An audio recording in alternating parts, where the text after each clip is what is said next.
Hello friends, this video on reproduction in plants part 3 is brought to you by examfear.com. No more fear from exam. So now we are going to discuss about each of these modes of reproduction. So first we will start with asexual reproduction, and here we will see what are the different types of asexual reproduction. So as I have mentioned before, in this type of reproduction, new individuals are formed from a single parent. So here new individuals are exactly identical to the parent. It is not about similarity. They are like totally exactly same as that of the parent. It is a faster mode of reproduction. So one organism at one time, they give rise to hundreds of new organisms. So it is very fast.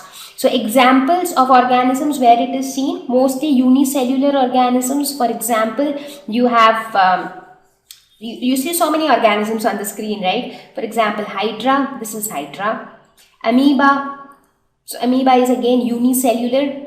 Euglena, you see, you might not be familiar with these names, but these are, very tiny organisms which cannot be seen with naked eye, and also a lot of them are not seen around us. Some of them live in the oceans, some of them are found in moist and damp places. So maybe you would have not seen them, but all these organisms also exist. The bacteria, I'm sure even if you have not seen a bacteria, because it is again microscopic, but you would have heard about it because they are mostly known to us for causing several diseases. So people say that, okay, I got a bacterial infection, right? So bacteria, again, they reproduce asexually, and that is why, they multiply very fast. Their numbers increases extremely fast. It is also seen in a number of plants, for example, rose, onion, potato. So these are some of the plants where asexual reproduction takes place. So now let us look at the various types of asexual reproduction. That is the various ways by which asexual reproduction can happen. So some of the common types are fission, budding, regeneration, fragmentation, spore formation, and vegetative propagation. So see, these are all types of asexual reproduction. So different types of organisms again will reproduce differently even though they are undergoing asexual reproduction. So let us talk about each of these types in detail. So first we will talk about fission. The word fission, what does it mean? It means splitting, to split. To split into two halves or to split into multiple halves. That is fission, that is splitting. So when an organism splits into two or more new individuals, that is called fission. So that means there is no process involved at all for reproduction to take place, because in your higher classes when you will learn about reproduction in human beings, you will see that a lot of complexity is involved for the process to take place. But here it is pretty simple. The organism itself will break into two halves, or it will break into many halves, and each of those halves will be a new organism.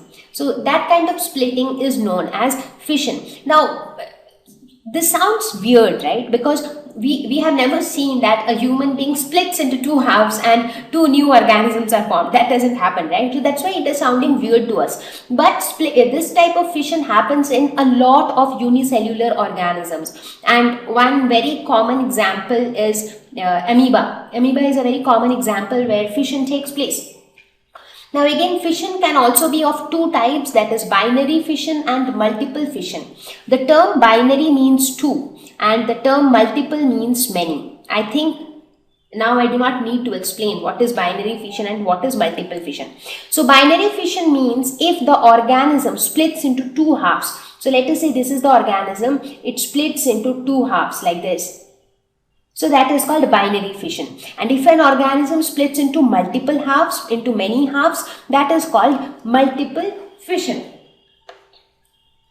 So let us look at an example of binary fission. So in case of binary fission, two new individuals are formed because that organism is going to split into two equal halves, and each of those halves is going to be a new organism.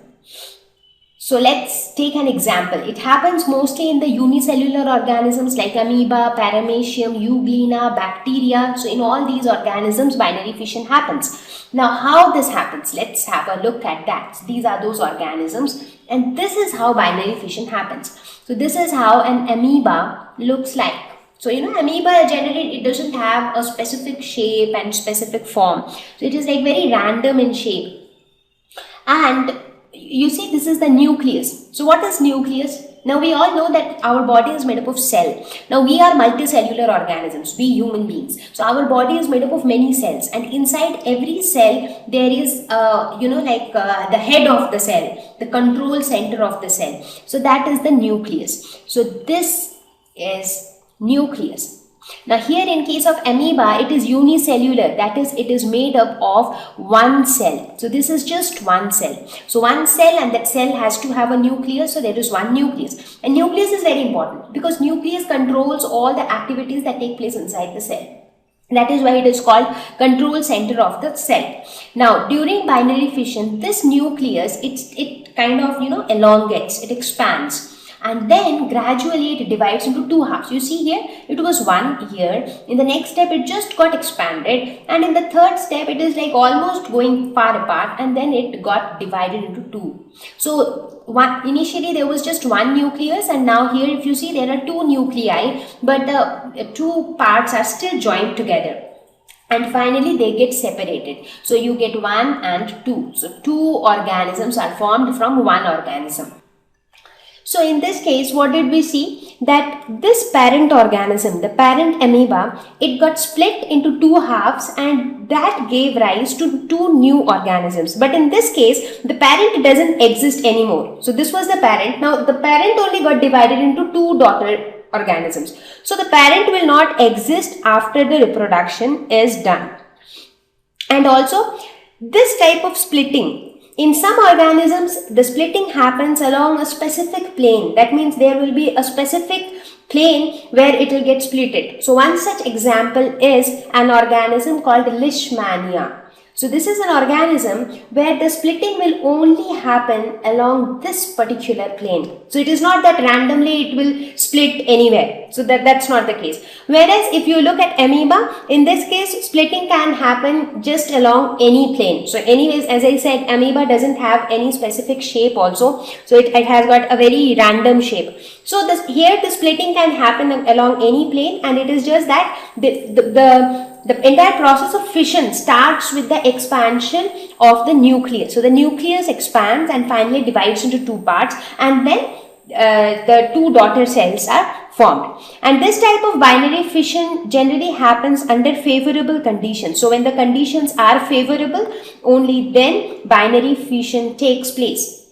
So it happens under favorable conditions. The next type of fission, that is multiple fission, where, as I mentioned, that here one organism will split to form many new organisms. So like in case of binary fission, two new organisms were formed. Here many new organisms will be formed.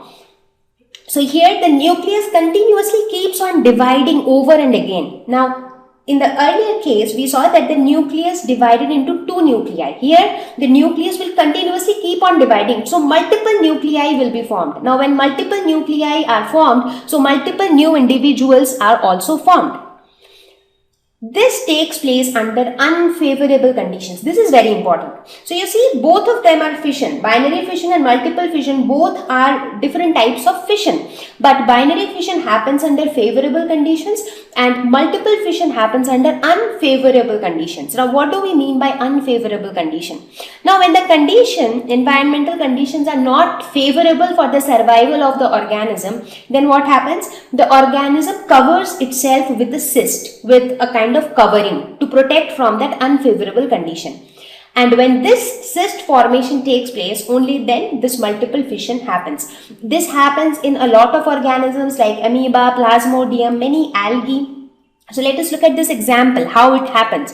Now, whenever there are unfavorable conditions, this kind of covering happens around the cell of that organism to protect itself against the unfavorable condition. And what happens inside this cyst? So this is the cyst which is formed during unfavorable condition. Inside the cyst, the nucleus keeps on dividing continuously. So you see, this was the cell. Now you have a cyst like this, and inside this, the nucleus is continuously dividing. So here you had just one nucleus. Now you have so many nucleus inside that cyst. Now, so many nuclei are formed. Now, when the unfavorable conditions go and the favorable conditions return, then all these nuclei are released as daughters. So, the cyst vanishes away, the cyst breaks up, and all the nuclei are released. And each of these nuclei develop into new organisms. So, basically, you started from one organism and now you got many organisms. So this is the process of multiple fission. So here this red colored outer covering which you see, that is nothing but the cyst, and inside the cyst the nucleus division takes place, and during favorable conditions the cyst breaks down and then the nuclei are released out. Now this multiple fission, this kind of fission happens very commonly in Plasmodium. So Plasmodium is the malarial parasite. So this is that organism which is responsible for malaria in human beings. So these are the two types of fission. Thank you. Please visit www.examfear.com to watch more educational videos with a better experience. Please do not forget to like and subscribe to our YouTube channel for latest updates. Thank you once again.